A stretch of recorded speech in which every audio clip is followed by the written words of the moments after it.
జోహార్ తెలంగాణ అమర వీరులకు జోహార్ జోహార్.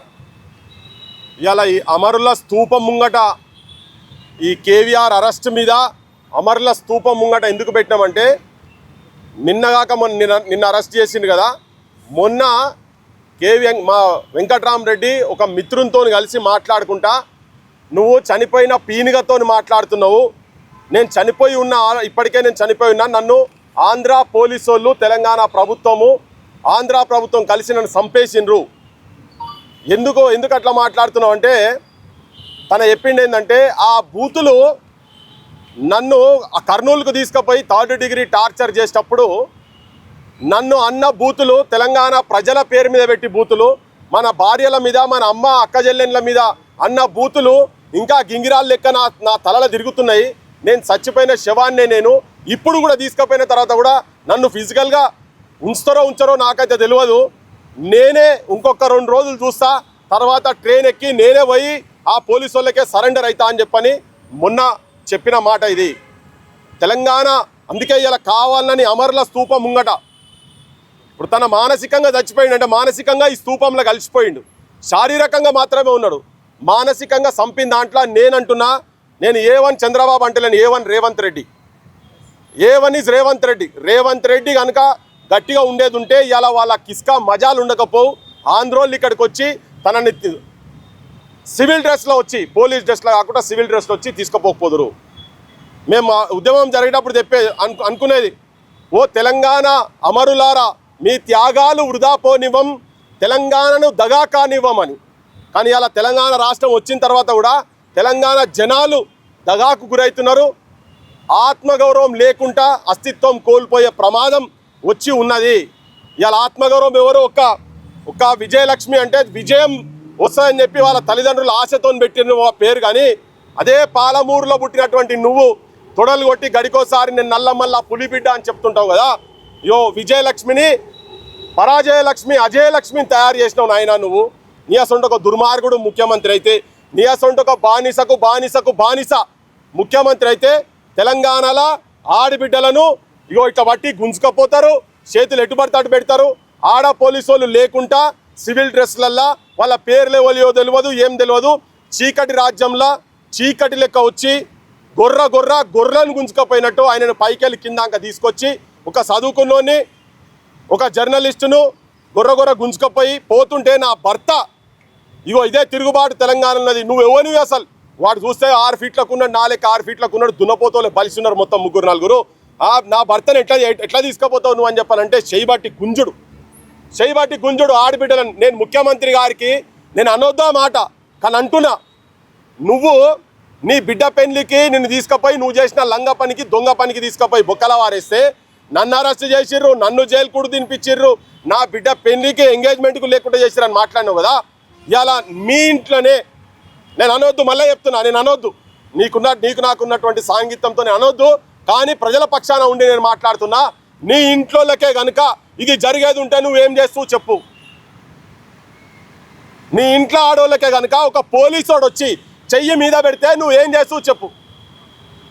నీ స్నేహితునిగా చెప్తున్నా, చెయ్యి నరకాలనిపిస్తుంది కావచ్చు. ఇలా మాకు కూడా అట్లనే ఉన్నది, కానీ చట్టాన్ని మేము చేతులకు తీసుకోదలుచుకోలేదు, అది అవసరం కూడా లేదు. కానీ నీకు జ్ఞాపకం చేస్తున్నా, నువ్వు తెలంగాణ రక్షణ గురించి లేవు. నువ్వు మొత్తం తెలంగాణ ఆత్మగౌరవాన్ని చంద్రబాబు నాయుడు పాదాల దగ్గర, పవన్ కళ్యాణ్ పాదాల దగ్గర దారాదత్తం చేసినావు. అమరుల సాక్షిగా చెప్తున్నా, బరాబర్ ఇది కానీయం మేము. నీ అసొంటి ఒక దుర్మార్గుడు కర్ణాటక కిరాత కీచకులు మీరు. చంద్రబాబు నాయుడుని గతంలో అన్నాము, ఇప్పుడు నిన్నంటున్నాం. నువ్వు నీ కాంగ్రెస్ సైన్యం, నీ తెలంగాణ రాజకీయ వ్యవస్థ మొత్తం స్పెక్టేటర్ల లెక్క. అన్నిటికన్నా దారుణం ఏంటంటే బూతులు గీతులు అన్నా పక్కకు పెట్టు. ఇవాళ తన మీద చెయ్యి పడ్డదంటే తెలంగాణలో మా చెల్లె మీద పడ్డట్టు, మా అక్కల మీద పడ్డట్టు, మన అమ్మల మీద పడ్డట్టు. మీకు ఆ సోయి లేదు. ఎవరో ఉద్యోగాల గురించి వాళ్ళ భవిష్యత్తును పనంగా పెట్టి ఆత్మహత్యలు చేసుకున్న నేల ఈ తెలంగాణ నేల. తెలంగాణ తల్లి విముక్తి గురించి 369 మంది ఆంధ్ర పాలకుల తూటాలకు ఛాతీని అడ్డే నిలబడ్డటువంటి నేల ఇది. ఇలా ఇప్పటికీ మేము వీళ్ళ కుటుంబము తెలంగాణ అస్తిత్వాన్ని కాపాడేటందుకు మళ్ళా ప్రాణత్యాగాలు చేసేందుకైనా కానీ సిద్ధమైన సైనికులని చెప్పేటందుకే మేము ఇక్కడికి వచ్చినాం అందరము.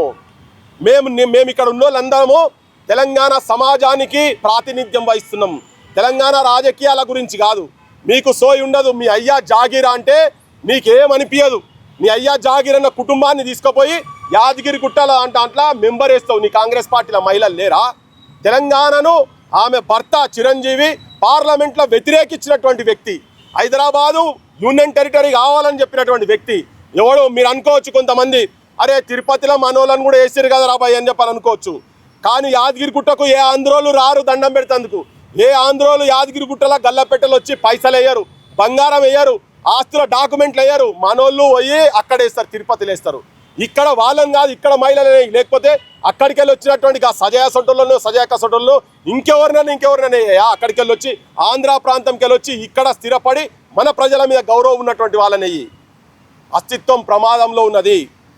నీ అయ్యా జాగిరా అంటే పడతావు నువ్వు. తెలంగాణ ప్రజలు ఉగ్రవాదులు అన్నదానికన్నా ఇది ప్రమాదమైన పదమా వెంకట్రామరెడ్డి అన్నది? వెంకట్రామరెడ్డి ఏమనలేదు. వెర్రి బుక్కు రాజ్యాంగం అంటే దానికి బూతు పదం యాడ్ చేసినావు. మేమందరం ఆ రోజు పోయినాడు, నేను కావచ్చు, రఘు కావచ్చు, సీను కావచ్చు, నరేష్ రాక్ అందరం మేము పోయినప్పుడు వాళ్ళని అడిగితే వాడు నీళ్లు మింగిండు. ఆ శ్రీనివాస్ అంటాడు, ఎవడైతే మా తెలంగాణ ఆడబిడ్డ మీద చేయబెట్టిండో వాడు నీళ్లు మింగిండు. మేము బయటికి తీసుకొచ్చాం. 2.5 నెలల తర్వాత అదే ఎఫ్ఐఆర్ మీద మళ్ళా తీసుకుపోయి దానికి కోర్టు నుంచి ఆర్డర్స్ వస్తే ఇక్కడ లోకల్ మెజిస్ట్రేట్ దగ్గర ప్రొడ్యూస్ చేయాలి. ఇది చట్టం చెప్తున్నది, కానూన్ చెప్తున్నది. నువ్వు ఇక్కడ ట్రాన్సిట్ వారెంట్ తీసుకోలే, ట్రాన్సిట్ వారెంట్ తీసుకోలేదు. ఢిల్లీ, పంజాబ్ ఆపుకు సంబంధించిన కేసులా అట్లా కేసులు పెడితే డైరెక్ట్ జైల్లో పడేసారు పోలీసు వాళ్ళని. ఇవాళ ఆ కేసులా ఈ సిఐ ఎవరైతే శ్రీనివాసరావు ఆయన జైలుకు పోవాలి. తెలంగాణ ఆడబిడ్డను నువ్వు పోలీసు మహిళా పోలీసు లేకుండా నువ్వు ఎటుపడితే అటు గుంజినావు కదా, ఆ గుంజిన నా కొడుకులను తీసుకొచ్చి బొక్కల వరేయాలి, కేసులు పెట్టాలి. ఇవాళ తెలంగాణను అవమానపరిచినటువంటి వాళ్ళకు అయినా ఇట్లా మాట్లాడు నాకు కూడా మంచి అనిపిస్తలేదు. ఎందుకంటే నువ్వు రేవంత్ రెడ్డి నువ్వెంత కిరాతకు, నువ్వెంత నీచుని నికృష్టుని అంటే తెలంగాణ బిడ్డలు ఆత్మ బలిదానాలు చేసుకుంటే ఒక్కనాడన్నా కనీసం కళ్ళకెళ్ళి నీరు గార్చినటువంటి విధవవు నువ్వు ఒక బేకార్ కానివి. మేము శవాలు మోస్తుంటే నువ్వు శవాలు పాడలు తీసేటానికి బాధ్యులైనటువంటి వాళ్ళ క్యాంపులో ఉండి తెలంగాణ నల్లమల్ల పులిబిడ్డ అని చెప్పుకునేటువంటి ఒక నీచునివి నువ్వు. నేను ఇలా చాలా తీవ్రంగా పదజాలంతో మాట్లాడుతున్నాను. ఎందుకంటే ఒక ఆడబిడ్డ, తెలంగాణ ఆడబిడ్డ మీద చేయబెట్టిన తర్వాత ఇప్పటికీ కూడా మాట్లాడకపోతే నాకు ఇలా రాత్రి నిద్ర పట్టదు. తెలంగాణ సమాజానికి నిద్ర పడతలేదు ఇవాళ ఎవరికి. ఇంత అవమానకరమైనటువంటి బతుకులు గతంలో ఎప్పుడు లేకుండే. మన ఆడబిడ్డలను బెల్లి లలితను 17 ముక్కలు నరికినప్పుడు కూడా నువ్వు చంద్రబాబు నాయుడు దగ్గరనే ఉన్నావు కనుక, నీ అసొంటోడు మా రోజు వీరన్నను చంపినప్పుడు నువ్వు వాళ్ళతోనే ఉన్నావు కనుక, నీతోటి ఒక తెలంగాణ వాదిగా నేను నీతోని మంచితనం కానీ ఈ ప్రాంతం మీద ప్రేమ ఉన్నదని మేము ఎక్స్పెక్ట్ చేస్తుడు. మా బుద్ధి తక్కువ. అమరుల సాక్షిగా చెప్తున్నా, తెలంగాణ మిమ్మల్ని క్షమించదు. నువ్వు ఇవాళ ఒకటే సెక్షన్ పెట్టినావు కదా, ఒక్క సెక్షన్ కాదు.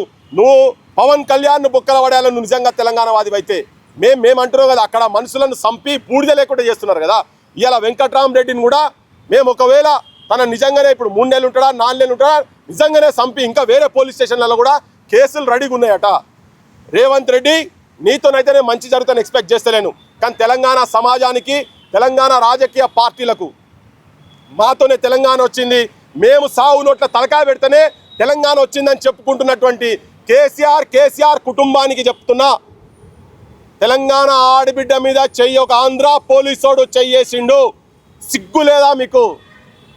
మీరెక్కడ తెలంగాణ వాదులు అయ్యా? మీరు మీ ఇంట్లో తిడితే కూడా మేమే వచ్చి నిలబడ్డాం కదా.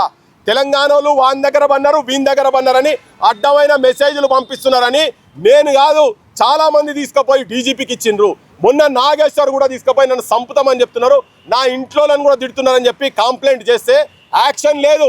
కానీ అనని మాటను అన్నట్టుగా సృష్టించి రాజ్యాంగాన్ని సెక్సువల్గా అబ్యూజ్ చేసిరని కేసులు పెట్టి మన దగ్గర ఆంధ్ర పోలీసుడు వచ్చి మన ఆడబిడ్డలను అగౌరవపరిచి తీసుకుపోతుంటే వాళ్ళ మీద కేసులు అవుతాయి. మరి మీరు అందరు దేనికి ఉన్నారయ్యా? మీ ఆపోజిషన్ ఏం చేస్తున్నావు? సావు నోట్ల తలకాయ పెట్టిన ఆయనే యాడున్నావు, ఏడబన్నావు, ఏ ఫామ్ హౌస్లో బన్నావు?